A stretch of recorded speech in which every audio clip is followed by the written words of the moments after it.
네, 여러분 반갑습니다. 자, 우리 민법 1차에 이어서 우리 법무사 민법 2차 강의에 대한 오리엔테이션, OT죠. OT 강의 진행하도록 하겠습니다. 잠깐 설명을 좀 드리겠습니다. 자, 1차 민법하고 2차 민법은 다릅니다. 1차는 객관식 선택형이고 2차는 주관식 사례형입니다. 그리고 2차 민법은 백지에다가 답안 작성을 해야 됩니다. 자, 그리고 우리는 시험 칠 때 2차 시험장을 가시면은요. 자, 답안지를 이제 하나만 주는데 꼭 2개를 쓰세요. 2개, 2장을 받으세요. 왜냐하면 100점짜리입니다. 민법은 100점짜리요. 그렇기 때문에 민법은 100점짜리이기 때문에 다른 과목은 이제 형법하고 형소법이다 그러면 2장을 주거든요. 형법 한 장, 형소법 한 장, 요런 식입니다. 요런 식. 그런데 또 민사소송도 마찬가지죠. 민사소송의 한 장, 그리고 또 민사서류 작성으로 또 한 장, 이렇게 2장을 주거든. 그러면 민법은 여러분 단일 과목 한 과목으로 100점입니다. 100점. 그렇기 때문에 2시간 쓰는데 한 장만 쓰면 부족합니다. 만약에 한 장도 완벽하게 논점을 찾아가 그대로 아주 간단 요약해서 썼다 그러면 또 몰라. 근데 점수가 그렇게 안 나옵니다. 자, 제가 하신 말은 민법은요, 여러 과목 중에서 가장 짭니다. 가장 짜게 줘, 점수를. 가장 짜게 줍니다. 그렇기 때문에 다른 과목이 민사소송이나 형사소송 같은 경우는 내가 좀 못 썼다 하더라도 생각보다 좀 잘 나와요. 그런데 민법은 반대입니다. 민법은요, 웬만큼 잘 쓰지 않으면 점수가 거의 안 나옵니다. 사실 그래요. 해서 나중에 합격자 발표될 때 보면은요, 항상 민법을 좀 걱정합니다. 아, 민법 점수만 꽈락이 안 되고 좀 나오면 합격인데 라고 합니다. 그걸 느낄 수 있어, 확실히. 그래서 자, 제가 훅 들어갔지만은 민법의 지금 중요성, 그리고 민법이 생각보다 점수가 짜다는 거, 요거를 말씀드리고, 답안 작성할 때 반드시 여러분이 할 때 한 장을 더 쓰셔야 됩니다. 나눠줄 때는 감독관이 나눠줄 때는 한 장인데 꼭 2장을 쓰시고 해야 됩니다. 100점짜리에 걸맞게. 자, 그리고 이제 뭐 이런저런 이야기 하는데 생각나는 대로 자, 우리가 1차 민법식에 대한 객관식 출제가요. 지문이 2차 민법의 사례로 구성이 간혹 됩니다. 그래서 여러분 1차 민법을 소홀히 하면 또 안 돼. 여러분 할 때. 그래서 1차 민법의 객관식 지문에서 2차 사례로 내는 게 제법 있거든요. 자, 그래서 그걸 놓치지 마세요. 그리고 이제 민법 시험 2차는요. 무조건 중요한 것만 나오는 게 아닙니다. 기본적인 내용도 나와요. 근데 문제가 뭐냐면 학생들이 기본적인 내용을 나오는데도 이거를요. 삐딱하게 보는 거야. 아, 이거 아닌데 다른 거 묻는 거 아니야 하고 자꾸 생각을 해. 이제 여기서 이제 문제가 생겨. 그래서 여러분 이런 말이 있습니다. 너무 생각을 많이 하지 마세요. 알겠죠? 그러니까 요 정도 생각하면 답인데 너무 돌려버려. 그러면 또 안 돼. 그래서 딱 볼 때 이거 묻는 거 아닌가? 이 문제 아닌가? 그게 맞아. 그럼 그게 논점으로 그냥 쓰시라고. 알겠죠? 그러니까 뭐냐면 장고 끝에 악수라는 말이 있죠. 우리 생각을 많이 할수록 결국에는 한마디로 다른 데로 갈 수가 있어요. 다른 길로가. 대충 자기를 믿고 처음에 딱 떠오를 때 그렇게 하시라고. 물론 이렇게 되려면 그만큼 연습은 해야 됩니다. 당연히 평소에 연습은 해야 되죠. 터무니없이 잡으면 안 되잖아요. 그죠? 그래서 이런 것도 좀 알아놓으셔야 되고. 그 다음에 이제 붙여서 하는 말이 많이 써봐야 됩니다. 여러분, 내가 안다고 쓴다? 아니에요. 절대 안 됩니다. 구슬이 서말이라도 깨어야 보배죠. 그래서 내가 많이 알기 때문에 잘 쓰겠지 하는 거는 진짜 시험에서는 착각이에요. 2차 시험장에. 이게 왜 그러냐면요. 말로 하는 거는 돼요. 구술시험 같으면은 인터뷰로. 그러면 뭐 주절주절 말하면 되죠. 제가 하는 것처럼 뭐 이렇다네 저렇다네 하고 말하면 돼. 근데 논술은 안 그렇습니다. 글을 쓰는 거잖아. 글을 쓰는 거는 정리가 돼야 됩니다. 이 글이 주절주절 쓸 수 있습니까? 아니잖아요. 논리가 정연해야 되죠. 순서도 맞춰야 되죠. 뒤에 말을 앞에 쓰면 안 되겠죠. 이 말입니다. 그리고 만약에 말은요, 내가 뭐 한 1분 동안 말한 게 잘못되면 바로 잡을 수 있습니다. 아닙니다. 이게 아니고 이겁니다 하고 바로 돌려가 잡을 수 있죠. 근데 답안은 안 그래. 내가 반 페이지를 쫙 쓰는데 이게 아니네 하고 바로 잡아가 할 수 있나? 아니죠. 답안지를 바꾸든가 또 해야 돼. 이제 아시겠죠? 그래서 여러분 논술과 구술의 차이는 다릅니다. 그래서 답안을 자꾸 써봐야 돼. 그러니까 안다고 다 쓰지는 게 아닙니다. 여러분 모르는 건 당연히 모르지만 안다고 다 쓸 수 있는 것도 아니에요. 그럼 무슨 말이죠? 써본 연습을 해야 돼. 써본 연습을. 그래서 반드시요. 써본 연습을 해서 이거는 이거다. 이거는 이 말 쓴다. 우리 보통 그걸 커트리지 방식이라는데 딱 만들어 놓는 거야. 채권자 대의가 나오면 이 말 쓴다. 상계가 나오면 이거는 분명히 쓴다.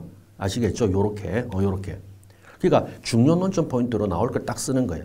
그리고 내가 판례 같은 것도 나오면은 내가 판례를 알고 있다. 그러면 그 알고 있다를 다 할 수는 없잖아. 그걸 뭐 대여섯 줄을 씁니까? 그래서 이런 거 우리가 키워드라고 그러죠. 그 핵심 단어, 핵심 용어는 반드시 내가 이렇게 구사를 해서 이렇게 쓰겠다. 그러니까 핵심 용어를 알면은 그 다음 우리가 충분히 문장을 만들 수가 있거든요. 그러니까 이렇게 하는 연습을 꼭 하셔야 됩니다.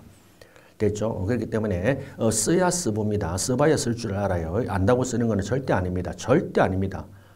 머릿속에서 맴 돌다가 결국에는 제대로 못 씁니다. 한 바닥도 못 쓰고 답안지를 제출하거나 아니면 스스로 포기한다 이 말이지. 그런 거는 절대 안 돼. 그래서 실제 우리가 해설을 해보거나 실제 시험에서는 생각보다 쉬울 수가 있어요. 이제 편안한 상태에서 보면. 그런데 시험장은 가혹하죠.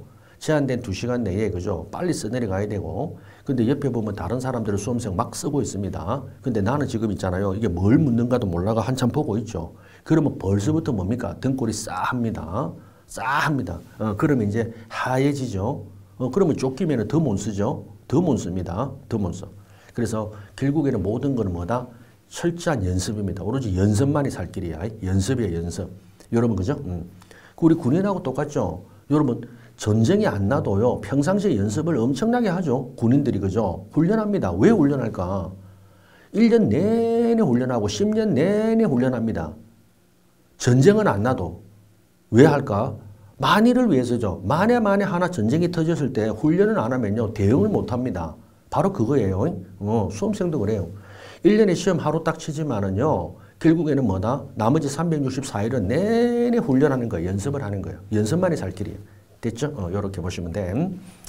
자, 그래서 제가 둘 수 없이 앞에 그냥 훅 들어가서 제가 있잖아요. 2차 시험에 대한 진짜 본질이 뭔가를 말씀을 드렸고, 그 다음에 약간의 이제 숨을 고르면서 이제 일반적인 이야기를 해드리겠습니다. 자, 우선 민법 2차 시험은요, 중요 주제를 판례 위주, 철저한 판례입니다. 우리 법원 행정처죠. 법원 시험이죠. 자, 법원 행정처 주관이거든. 법원 행정처. 자, 우리 법원 시험인데, 법원 시험의 특징은 무조건 판례입니다. 무조건 판례. 판례. 1차는 당연하고 1차도 판례가 압도적이고 2차도 당연합니다. 따라서 판례를 가져와서 그거를 가지고 사례를 만듭니다. 그리고 이제 거기서 논점을 뽑아주게 내게 되죠. 그리고 실제 우리가 판례 관련 사실이 있죠. 그걸 그대로 내기도 합니다. 그대로 내기도 해요. 그래서 그 판시상 쟁점을 1, 2, 3을 문제 구성하기도 하고요. 됐죠? 그 민사소송 같은 것도 그렇고 형사소송도 소송법은 더 그렇습니다. 소송법은 그대로 긁어와 판례 사안을. 자, 그렇기 때문에 철저하게 판례 위주로 공부를 합니다. 자, 우리는 법원 행정처 주관시험이기 때문에 그러면은 뭐냐, 수험생은 딱 설문을 딱 보자마자, 문제를 보자마자 이게 어떤 판례 사안이다를 빨리 캐치해야 되죠. 연습을 해야 됩니다. 그리고 그거는요, 1차 판례 공부한 것만으로도 충분합니다. 사실은. 어마어마하게 하잖아요. 그죠? 어마어마하게 합니다. 따라서 이게 이 판례를 묻는 거구나. 그럼 그걸 빨리 캐치하고, 그죠? 그 다음에 빨리, 그죠? 그 판례에 대한 요지, 그죠? 이거 요지, 그걸 간단히 서술하고, 그리고 작성해 나가면은 답안 작성은 합격 답안이 됩니다. 그리고 합격 답안 할 때는요, 이제 우리가 한때 1 결론이잖아. 결론과 이유를 쓰시오 하거든요. 그리고 칸을 한 2칸 비우라고, 3칸 정도. 그리고 2, 그리고 이제 이유를 씁니다. 또는 놓은 거. 자, 그리고 이제 여기다 목차를 달잖아요. 그죠? 그렇게 하면서 1 쭉쭉 쓰고, 그리고 2 쭉쭉 쓰고, 이렇게 하면 돼요. 됐죠? 그리고 이제 사람마다 다른데 방식이 첫 번째부터 판례는 하고, 아예 처음부터 판례는 하고 이렇게 써도 돼요. 괜찮습니다. 그냥 쓰세요. 그래서 우리가 보통 사법시험이나 변호사시험 같이 목차를 있잖아요. 형식적으로 다는 거, 문제의 소재, 그 다음에 학설, 그리고 판례, 검토, 문학, 판검 이렇게 목차를 딱딱 각 잡고 쓰는데 우리 시험은 그렇게 할 필요 없습니다. 판결서처럼 쓰면 돼요. 판결서. 우리 판결서가 주문과 이유죠. 그래서 주문이 결론, 이유입니다. 자, 그리고 결론의 부분은 처음에 쓰지 마세요. 왜냐면요, 내가 결론을 알지만은 혹시 요 이유 부분을 이제 이 내용을 채우다가 아차 내가 착각할 수도 있잖아요. 그죠? 그래서 이걸 쓰고 마지막에 요걸 비워놓으시라고 비워놓으. 이거 마지막에 쓰는 거예요. 마지막에. 만약에 지문이 타당한가 뭐 이리 부르면은 마지막에 다 쓰고 타당하다, 타당하지 않다 하든지. 맞죠? 그 다음에 청구할 수 있다, 청구할 수 없다. 그 다음에 청구를 기각해야 된다, 인용해야 한다. 뭐 이렇게. 그래서 요렇게 쓰시라고. 됐죠? 그래서 요 내용 채우는 거는 그렇게 너무 스트레스 받지 마세요. 많이 물어보셔. 목차를 여러분 칼같이 잘 잡고 해야 됩니까? 여러분 그런 거요. 당일날은요. 그런 생각이 안 듭니다. 그냥 쓰기 바쁩니다. 그래서 여러분 그냥 1 쭉 쓰고 2 쭉 쓰고 이래 하시면 돼요. 하시면 되고 어쨌든 판례만 내가 정확하게 잡아가 써내려갔다 그러면 문제가 없습니다. 대충 합격은 할 수 있다. 요 정도. 자, 그리고 이제 판례라도 최신 판례 비중이 압도적이겠죠. 당연합니다. 그러나 지난 판례 중에 의미 있는 것도 사실되기 때문에 그 기준은 제가 다시 말하지만 1차 민법 공부할 때 나오는 기출 지문이 있잖아요. 자, 그게 이제 핵심이야. 그렇게 잡아 나가시면 되고 연습을 하시면 됩니다. 자, 그리고 이제 또 예를 들어 특혜급 쟁점이라는 게 있잖아요. 그런 거는 미리 여러분 준비해 놓으세요. 미리 내가 이나 준비해 놓으세요. 가장 이제 특혜급이라 이른바 채권자 대의라든가 또는 상계 그리고 이제 채권의 이중 양도라든가 그죠? 이중 매매 그리고 또 뭐가 있죠? 그죠? 뭐 가장 우리가 사례 문제로 제일 특혜급 잡는 게 바로 임대차 종료 후의 법률 관계입니다. 임대차 종료 후의 법률 관계. 임대차 종료의 법률 관계 뭐 그런 것들이 제일 중요합니다. 모든 게 다 나옵니다. 종합 문제입니다. 임대차 종료 후의 법률 관계 보증금 반환한다. 물건 인도해 줘야 된다. 목적물 그죠? 그 다음에 대의가 들어간다. 그렇죠. 당연하죠. 채권자 대의할 때 그죠? 보증금 반환 채권을 양도하고 채권 양수에는 대의 들어간다. 그죠? 그런 것들을 풍부하게 임대차 종료의 법률 관계. 그죠? 그러니까 요런 특혜급 종합 문제들을 여러분이 그때그때 연습해서 있잖아요. 자꾸 써보시면 됩니다. 하여튼 써보세요. 그리고 문제는 무조건 어려우고만 나오는 게 아니라 기본적인 내용들도 자꾸 써봐야 쓸 수 있습니다. 써봐야 쓸 수 있습니다. 써봐야. 예를 들어 민총, 민법 총칙, 뭐 이번에 최근 기출도 그렇죠. 민법 총칙 같은 게 의사표시 하자 같은 거 나오잖아요. 그죠? 그런 거 나올 때 있잖아. 뭐 사기다, 제3자 사기냐 아니냐. 그것도 우리가 너무나 잘 알아. 110조. 그런데 너무나 잘 아는데 자꾸 써보지 않으면 이걸 양이 가늠이 안 돼. 얼마만큼 써야 될지. 써봐야 내가 요 정도 써야 되나, 요 정도 써야 되나, 그리고 어디부터 건드려야 되느냐, 그죠? 써봐야 됩니다.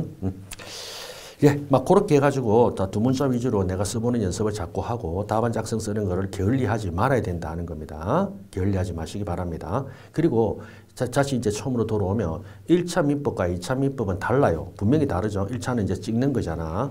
그러면 1차 민법은요, 내가 정확한 내용을 모르더라도 판례가 눈에 발리잖아요. 아, 이런 판례 봤다. 그러면 뭐다? 맞는 판례네, 아닌 판례네 하고 찍으면 돼요.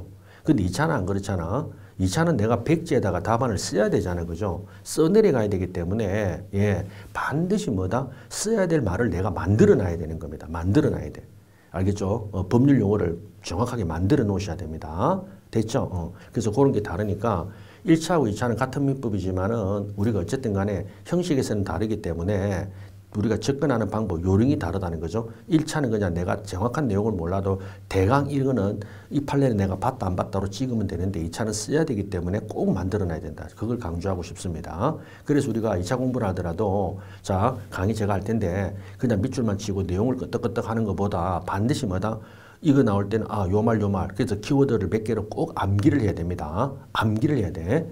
암기가 돼야 이해가 되고 이해가 돼야 바로 뭐다? 그거를 답안에다가 그죠? 써내려갈 수 문장을 구성할 수 있거든. 암기가 돼야만이 그 단어를 문장을 구성할 수 있기 때문에 그런 연습을 꼭 하셔야 됩니다. 그러니까 1차는 눈에 바르면 되지만 2차는 뭐다? 예, 한마디로 바로 키워드를 반드시 암기를 해야 된다. 요거는 어쩔 수 없습니다. 어쩔 수 없어. 백지에 답안을 써야 되기 때문에 됐죠? 예, 막 그렇게 보시면 되겠습니다. 자, 그렇게 해서 자, 2차 민법 예, 그 정도. 그리고 뭐 그 나머지 내용은 1차 민법 오리엔테이션 할 때 그죠? 그 나머지는 이제 객관식용이고 공통되는 내용이기 때문에 할 말이 말은 그럴 필요 없고 어쨌든 판례다. 철저한 판례입니다. 민법. 우리 법원 시험은 판례. 예. 자, 그럼 그것으로 그죠? 예, 어쨌든 간단하게나마 자, 우리 민법 2차, 우리 법무사 민법 2차 자, 관련해서 잠깐의 그죠? 오리엔테이션 강의를 마치도록 하겠습니다. 자, 여러분 그럼 본 강의 뵙도록 하겠습니다. 감사합니다.